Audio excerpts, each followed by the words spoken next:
What's going on, everybody? You're watching Knicks Now by Chat Sports. I'm your host, Marshall Green.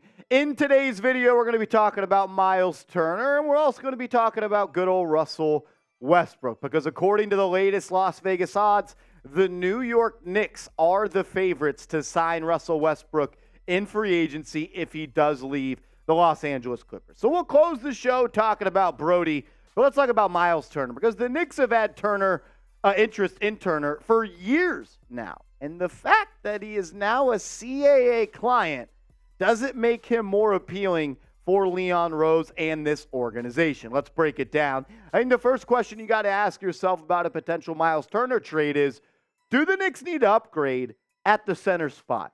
Is Mitchell Robinson a good enough player at that spot to where the Knicks can reach and attain the goals that they want to be, which is a championship contender? I love Mitchell Robinson. I think he's the best offensive rebounder in the National Basketball Association. I think he's a great rim protector, a good lob threat, but we got to be honest with ourselves. He is 100% limited as an offensive weapon in the modern day NBA. He is a dunker spot only guy, and I wouldn't even say he's a great lob threat. He is a good lob threat, and he's not a good free throw shooter, despite making some really big free throws for the New York Knicks in the playoffs. So you ask yourself, do the Knicks need to upgrade at center? My next thing is, the Knicks need to improve spacing on this offense. And sometimes it's hard to do that with Mitchell Robinson on the floor because he just stands in the paint. He clogs the paint. He's a terrible pick and roll player. He can't set screens. He slips every single one. So he doesn't create a lot of space off of contact for Jalen Brunson or Manuel Quickley or anybody with the ball getting off a screen and coming downhill. Myles Turner would help Jalen Brunson so much. Brunson played his best basketball in Dallas last year. I guess that was the 2021-2022 season when he played in that five-out offense where the paint was opened up. Brunson can operate from the foul line down and not have to worry about a help defender in sight because there was four other players on the perimeter and Brunson could just work in the paint. Adding Myles Turner would put Brunson in that same type of situation, because when you have a center like Myles Turner, who upped his scoring this year from 12.9 points per game all the way up to 18-plus points per game, you're going to be able to have a more balanced offense, more space, and more spots where players can score from.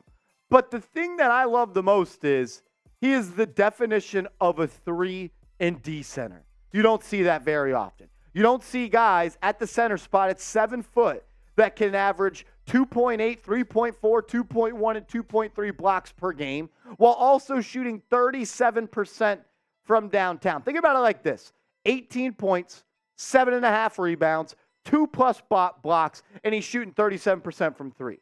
It almost seems like a cheat code. And this would really raise the level of offense for the New York Knicks. A 1-5 pick and pop, pick and roll offense with Myles Turner and Jalen Brunson would be deadly in the Eastern Conference. And when you talk about the defensive end, Myles Turner has led the league multiple times in blocks. And Robinson to Turner isn't a huge loss on the defensive end. Is Mitchell Robinson probably a little bit better of a defender? Sure. Is he a better rebounder? Absolutely. Offensive rebounding is where you have the biggest loss if you're going from Mitchell Robinson to Myles Turner. But I don't think there's anyone in this world that, if injuries were turned off, would actually take Mitchell Robinson over Myles Turner. And you saw the games played just a couple of seconds ago. He played in over 60 games this past year for the Indiana Pacers. And let's not act like Mitchell Robinson is some guy that's made of absolute steel. He misses a lot of time as well. And I think the Knicks' ability to have multiple guys that could play that center position at a high enough clip that Tom Thibodeau trusts, and Isaiah Hartenstein and Jericho Sims, gives you the luxury of being able to have a center like Myles Turner on your roster who's had some injury problems in his career before.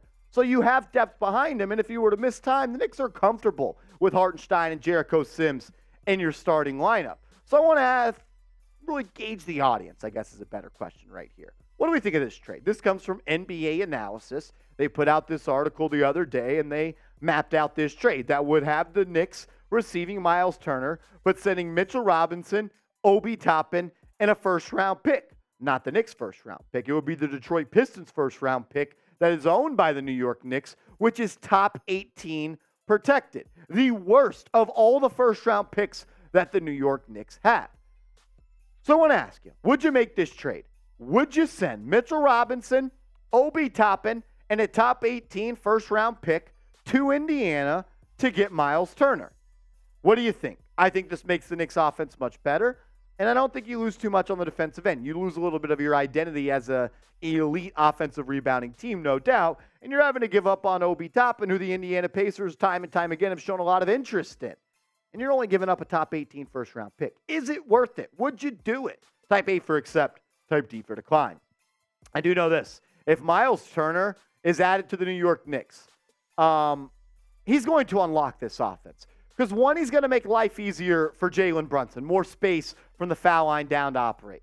He's also going to help out RJ Barrett, more space from the foul line down to operate. But I honestly think the player that he would help the most is Julius Randle, because like I said for Brunson and like we said for Barrett, more space. And Randle, I think his showings in the playoffs compared to the regular season show you that he needs space to operate. And with a guy at the center spot that can play on the perimeter and knock down 37% of threes, it's going to help this team. And if you're not going to move on off of RJ Barrett and you're not going to move off of Julius Randle, really the only place to upgrade this roster is at the center spot. And I think it is worth it to make the move that we showed earlier. I would do it, and I would love to see Myles Turner playing for the Knicks. And I love Mitchell Robinson. I just wonder if he can win a championship with Mitchell Robinson at center with no offensive production. You're really almost playing 4-on-5 every time down. We're going to talk about Brody Russell Westbrook coming up in a second. But make sure you guys are subscribed to the channel. One, because you're getting content every day about the latest Knicks news and rumors. Two, my mom says this is the best Knicks channel on YouTube. And three, we're getting closer and closer to 25,000 subs, and we need your help. You love the Knicks, you bleed orange and blue, you want daily content, hit that sub button and help a guy out reach a goal at work. All righty, good old Russell Westbrook. The Knicks are the betting favorites, according to BetAG, to land Russell Westbrook in NBA free agency. One of my buddies here at work sent me this article, and I'm like, are you freaking kidding me? So I got to talk about it, because that's what we do. We talk about news and rumors on the channel. The Knicks are the betting favorites to sign Russell Westbrook if he leaves the Clippers in NBA free agency. I will admit, Russell Westbrook was kind of good for the Clips this past season. And especially in the playoffs when Paul George wasn't playing and Kawhi Leonard got hurt, what do you know? Westbrook kind of stepped up. And he kind of played with that dog mentality that I love. The only thing is, just really not that good anymore, which stinks because I loved Russell Westbrook when he was a part of the Oklahoma City Thunder. But he was good for the Clips. And when you look at what he did in the regular season and the playoffs, you see that. I thought he accepted his role. I thought he put his all into that role, and I thought he did everything he could to make the Los Angeles Clippers a better ball club. I mean, in the regular season, he averaged 16 points per game, 7+ assists, almost 5 rebounds, and he was efficient, right? 49% from the field, and even 35% from downtown. And he was able to replicate that three-point percentage in the postseason. It's just the efficiency overall. 41% in the postseason is just not good enough. But he didn't have much help. He was a Clippers team and Russell Westbrook. That's about it. So I'm going to give you my take on if the Knicks should pursue Westbrook around the corner. But first, make sure you guys are hooked up and have your Knicks Now Real One shirts for the summer. The shirts are awesome. They're very breathable. They're swaggy. And all the cool kids have them. So go to chatsports.com/realknicks. This link is clickable down in the comments and description. Get your shirt. And when it comes in the mail, put it on, take a picture of it, and send it to me on Twitter @MarshallGreen_, and we'll put you on the show. I will say this, and this may be a personal type of thing. Julius Randle and Russell Westbrook cannot be teammates. They just can't be. And they can't be teammates you can be teammates elsewhere, just not on the New York Knicks. My brain would melt watching the Knicks with Randle and Russell Westbrook. I would self-combust because I would say turnover. No, I can't do it. But Russ still has a role in this league. There is still a team, there is still a place, and there is still a role where Russell Westbrook can be on a competitive basketball team. I think it still might be with the Los Angeles Clippers coming off the bench and being a super sub and not playing in the fourth quarter. The reason I don't think that the Knicks are a good fit for Russell Westbrook is because what the Knicks need is not what Russell Westbrook brings. The Knicks need shooting. They need three-point shooting off the bench. And let's not kid ourselves. The days of Russell Westbrook being a good three-point shooter, one, never existed, and if they did, they are far, far, far and long behind us. I don't want to just shit on Russell Westbrook because I think he's a good basketball player. I respect his mindset. I respect the tenacious effort that he plays with. I respect the never back down mentality. But at the end of the day, we're playing basketball. We're not fighting people. And you have to be good at putting the biscuit in the basket, and especially from beyond the arc. And that's just never been a strong skill. He's going to be a first ballot Hall of Famer. One of the best point guards of all time. Cannot deny that. I just don't want to see him in the Knicks. But maybe you do. So let me know. Type S for sign, P for pass. Should the Knicks sign Russell Westbrook? Do you want to see Brody in MSG? I think it would be cool, but I'll just do it on 2K. I don't want to do it in real life. So type S for sign, P for pass. Let me know what you think. As always, shout out to you guys for tuning in. And if you made it this far in the video, you're a freaking real one. So shout out to you. Have a good weekend. And make sure you're subscribed. Because the NBA offseason is really starting to heat up. And we're going to crush it on this channel. I promise you that. So hit that sub button. Have a good freaking weekend, you filthy animals.